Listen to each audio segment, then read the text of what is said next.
नमस्कार प्रेक्षकांनो, ठरलं तर मग आजच्या मालिकेमध्ये आपल्याला खूप इंटरेस्टिंग भाग पाहायला भेटणार आहे। तर आजच्या मालिकेमध्ये आपल्याला आज असं पाहायला भेटणार आहे की आता सगळेजण इकडे डायनिंग टेबलवरती बसलेले असतात।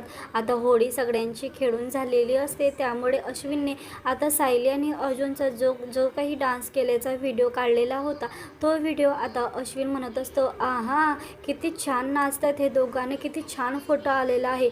तेव्हा कल्पना म्हणते की अरे अश्विन दाखव ना। तर अश्विन म्हणतो की थांबा, मी तुमच्या सगळ्यांच्या मोबाईलवरती पर्सनली व्हिडिओ पाठवतो। तेव्हा अस्मिता म्हणते की जरा जास्तच चाललं होतं यांचं। तर आता अश्विन म्हणतो की अगं ताई काय बोलते तू। तर आता विमल म्हणते की वहिनी, मी सायली ताई जेवण गरम करते तोपर्यंत मी वाढायला घेऊ। तर कल्पना म्हणते की हो चालेल। अगं विमल, मी काय म्हणते की पूर्ण आजीचं ताट आहे ना ते मी त्यांच्याच रूममध्ये देऊन येईल, त्या खूप थकल्या आहेत ना, तेव्हा त्याला थोडा आराम करू द्या, मग ते जेवतील। तर विमल म्हणते की हो चालेल। सायली आता इथे किचनमध्ये काम करत असताना आता ती तिच्या एकाच हाताकडे पाहत असते आणि ती आता विचार करत असते रंगपंचमीचा की ती त्या हाताने अर्जुनला रंग लावलेला असतो आणि ती त्याच हाताकडे एकसारखी पाहत असते। आता अर्जुनने सुद्धा रंगपंचमीच्या दिवशी तिच्या गालाला गाल लावून तिला रंग लावलेला असतो आणि तेच तिला आता आठवत असतं आणि त्या हाताकडे पाहून ती आता त्या मागच्या गोष्टी तिला आठवत असतात। तर पुढे आपल्याला आता ती एकाच हाताने काम करताना पाहायला भेटणार आहे। तेव्हा घरातले सगळेजण सायलीला म्हणणार आहे की तू उजव्या हाताचा वापर का करत नाही। तर आता सायली मात्र जेवण बनवत असताना तिचं अर्ध लक्ष मात्र फक्त त्या हाताकडेच राहत असतं आणि दुसरं लक्ष आता स्वयंपाकात राहत असतं। आता तिला आठवतं की अर्जुनसोबत तिने किती छान डान्स केलेला असतो आणि ती अर्जुनचाच फक्त विचार करत असते। इकडे आता विमल कल्पनाला म्हणते की मी सायली ताईला थोडी मदत करते जेवण आणण्यासाठी। आता इथे सायलीला आता विमल आवाज देते की सायली ताई, ओ सायली ताई। तेव्हा सायली आता फक्त त्या हाताकडे पाहत मग्न असते। आता विमल म्हणत असते की सायली ताई, मी कोशिंबीर आणि पोळ्या घेऊन जाते। तेव्हा सायली म्हणते की नाही विमल ताई, तुम्ही फक्त भाज्या घेऊन जा, बाकी सगळं मी आणते। तेव्हा आता विमल इथे फक्त भाज्या आता डायनिंग टेबलवरती घेऊन जात असते। आता इकडे सायली सगळं आवरून झाल्यानंतर आता ती एक सामान आता डायनिंग टेबलपर्यंत आणत असते, पण ती फक्त डाव्या हातानेच वापर करत असते। अस्मिता म्हणते की हिला काय झालं, ही एकाच हाताने का वापर करते। तर अर्जुन आता सायलीचं हे पाहत असताना तो सायलीला म्हणत असते की बायको मला पाणी दे ना। तर आता ती त्याच हाताने पाणी देते, म्हणजे जो हात ती वापर करत नसते त्या हाताने ती पाणी देते आणि आता अर्जुन मात्र तिच्याकडे पाहतच राहतो की सायली अशी का वागते आहे। तेव्हा कल्पना म्हणते की अगं सायली, तुला काही लागलं आहे का हाताला। तर सायली म्हणते की अहो नाही आई, काहीच नाही लागलंय मला। तर अश्विन म्हणतो की अगं वहिनी, तुला लागलं असेल तर सांग, तुला काय पेन होतंय का, मला सांग, मी तुला गोळी वगैरे औषध देईल तर तू व्यवस्थित होशील। तेव्हा सायली म्हणते की नाही, मला काहीच लागलेलं नाही आहे, थोडासा आराम केला ना की मला जरा बरं वाटेल। आता हे सायलीचं वागणं जरा अर्जुनला खटकत आता मात्र सायली जेवायला बसते। त्या जेवायला बसल्यानंतर ती आता दुसऱ्याच हाताने जेवण करते आणि त्याच हाताकडे एकसारखी पाहत राहते। अर्जुन, अश्विन हे सगळे मात्र सायलीकडे पाहतच राहतात। अस्मिता म्हणते की हिला काय झालं, ही पागल बिगल झाली आहे का काय, मला काही कळतच नाही, कारण ती दुसऱ्या हाताने जेवण करते आणि त्या हाताला पाहतच असते। असं नेमकं झालं तरी काय आहे की सायली अशी वागते आहे। तर सगळ्यांना आता कळेनासं होतं। सायलीला आता कल्पना म्हणते की हे बघ सायली, तू जाऊन तुझ्या रूममध्ये ना जरा आराम कर, तुला जरा बरं वाट। सायलीकडे आता सगळेजण पाहतच राहतात। कल्पना म्हणते सायलीला की अगं सायली, जरा तो ग्लास दे ग। तर अर्जुन आता सायलीजवळ तो ग्लास देतो आणि आता सायली कल्पनाला पाणी देते। तेव्हा कल्पना म्हणते की बास झालं, पण हे सायलीचं वागणं जरा विचित्रच वाटत असतं सगळ्यांना, त्यामुळे सगळ्यांचं लक्ष सायलीकडेच असतं। आता इकडे अर्जुन अश्विनला म्हणतो की अश्विन, मी ना एक काम करतो, मी ना फिजिओथेरपी जवळ ना सायलीला घेऊन जातो। तेव्हा सायली म्हणते की नाही, मी हाताने काम नाही करत आहे ना, मला वाटेल आता बरं। तेवढ्यातच आता प्रताप म्हणत असतो की हे बघा, असं सायली म्हणते ना की बरं वाटेल, तू एक काम कर, तिला ना आता जेवण झाल्यानंतर मलम लावून दे, म्हणजे तिला बरं वाटेल। आता तुम्ही काही काळजी करू नका, ती म्हणते मला व्यवस्थित वाटतंय, चांगलं वाटतंय, तर तुम्ही आता शांतपणे जेवण करा आणि आताच काळजी काही करू नका।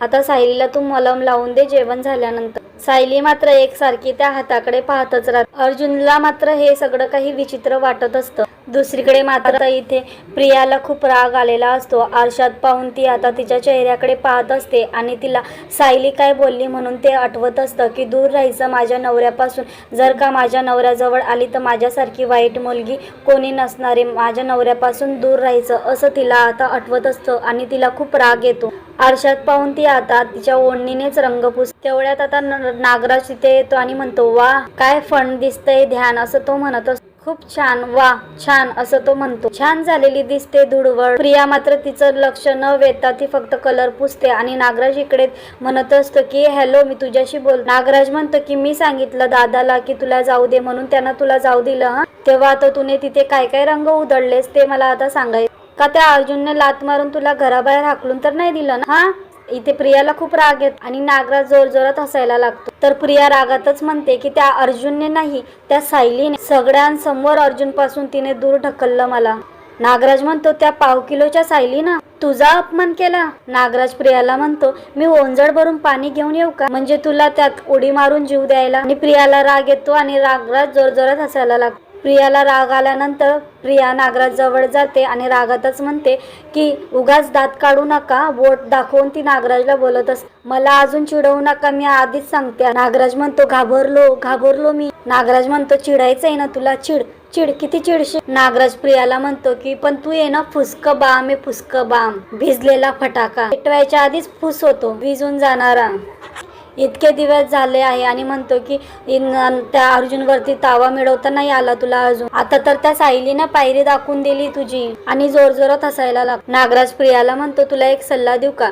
सुभेदारांची जी प्रॉपर्टी तू हडपायला बघते ना ते आता तू सोडून दे. तुझ्याकडनं ते व्हायचं नाही. नाहीतर तू 78 वर्षांची होशील तरी सुद्धा तुला प्रॉपर्टी मिळायची नाही. अर्जुन 80 वर्षाचा होईल आणि तू 78 वर्षाची होईल तरी सुद्धा म्हणशील की मला अर्जुनशी लग्न करायचंय तरी सुद्धा तुझ्याकडनं काहीच होणार नाही आणि तोंडावर पडशील. हा तेव्हा तू तोंडावर पडशील तेव्हा तुझ्या तोंडात दात नसतील. हा मग पडशील नक्की. प्रिया म्हणते नागराजला शुभ बोला ना जरा की सायली कुठेतरी गायब होईल आणि अर्जुनशी माझ्याशी लग्न होईल असं काहीतरी बोला ना जरा. तसं काय होणारच नाहीये. मी फेकलेल्या त्या साक्षीने फेकलेल्या आणि त्या महिपतने फेकलेल्या तुकड्यावरच जगणार आहे तू. शेवटी आयुष्यभर तू त्या तुकड्यांवरतीच जगणार आहे हे मला चांगल्यापैकी खात्री झालेली आहे. आता नागराज प्रियाला म्हणतो की बिनकामाचं तुला इथे का ठेवणार आहे, बघीन आणि फेकून देईल तुला रस्त्यावरती. प्रियाला आता खूप राग येतो. नागराज प्रियाला म्हणतो लायकी नाही दमडीची आणि निघाली सुभेदारांची सून व्हायला. नागराज असं म्हणत आता तो तिकडनं निघून जातो. प्रियाला खूप राग येतो. प्रिया म्हणते की नागराज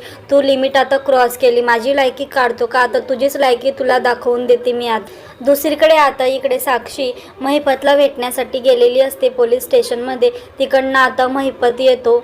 महिपत आता साक्षीला म्हणतो का आली का तुला बापाची आठवण? महिपत आता साक्षीला म्हणतो की 2 दिवसापासून मी इथे बंद आहे आणि तुझ्या आता लक्षात आलं का की आपला बाप जिवंत आहे म्हणून? साक्षी म्हणते की I am sorry Anna, very sorry Anna, माझ्या लक्षातच काही आलं नाही. साक्षी महिपतला म्हणते की एक मुलगी होऊन मी तुमच्यासाठी काहीच करू शकले नाही पण विश्वास ठेवा माझ्या. साक्षी महिपतला म्हणते की अण्णा कोर्टामध्ये त्या दिवशी गोष्टी इतक्या अचानक घडल्या ना की मला काही समजलंच. मी खूप घाबरून गेली होती हो, मलाच कळलं नाही की काय करायचं ते. महिपत साक्षीला म्हणतो की मनात असलं ना की सगळं करताय. तू दुसऱ्याच दिवशी माझ्यासाठी वकील शोधायला पाहिजे. त्या दिवशी मला तिथे बेड्या ठोकल्या आणि तू जागेवरून सुद्धा हल्ली नाही. तू काय वकील बघणार आहे माझ्यासाठी? असं रागात महिपत आता साक्षीला म्हणत असतो. साक्षी महिपतला म्हणते की अण्णा तेच करते मी, माझ्यावर विश्वास ठेवा तुम्ही जर. माझे खूप प्रयत्न चालू आहे. महिपत म्हणतो की आता माझा कोणावरच भरोसा राहिलेला नाही, तुझ्यावर पण नाही. तुझं तर थोबाडच बघायचं नाही मला, असं महिपत साक्षीला म्हणतो. चल निघित ना.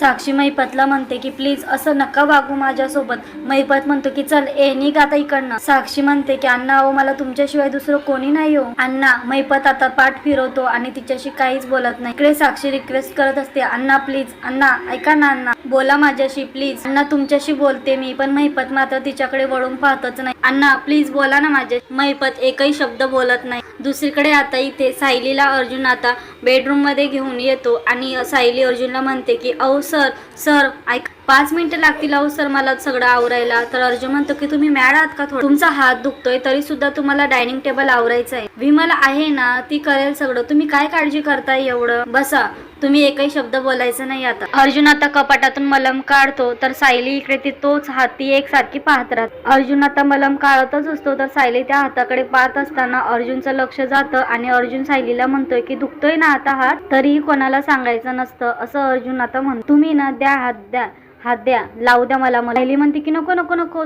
मलम लावलं तर सगळं पुसून. अर्जुन म्हणतो की काय काय पुसून जाईल. सायली जरा बावरते आणि म्हणते की ते, सायली म्हणते की म्हणजे मलम तळ हाताला जर लावलं ना तर काम करताना तो मलम पुसून जाईल ना, म्हणून म्हणते की नको सगळं पुसून जाईल, काही उपयोग होणार नाही ना म्हणून. अर्जुन म्हणतो की हे काय लॉजिक आहे, पुसून जाईल म्हणजे याचा अर्थ काही मलम लावायचंच नाही का. सायली काय बोलताय तुम्ही, तुम्हाला तरी कळतंय का. अर्जुन म्हणतो की एनिवेज म्हणजे तुम्ही मलम लावणारच नाही, नो इश्यू, ओके डोंट वरी. मी एक काम करतो, अश्विनकडे जातो आणि मी अश्विनकडनं गोळी घेऊन, गोळी तरी घ्या. सायली म्हणते की नाही नाही नको, माझ्या हाताला जरा आराम मिळाला ना की मला जरा बरं. अर्जुन म्हणतो नक्की ना, नक्की बरं वाटेल ना, चला मग आराम करा जरा, चला पडा आता जरा थोडंसं इथे. अर्जुन असा सायलीला आता बेडवरती घेऊन जात. या पटकन या, आराम करत तोपर्यंत मी आलो. आता सायली अर्जुनच्या विचारामध्ये विचार करत असते आणि ती आता तिच्याच विचारात असते.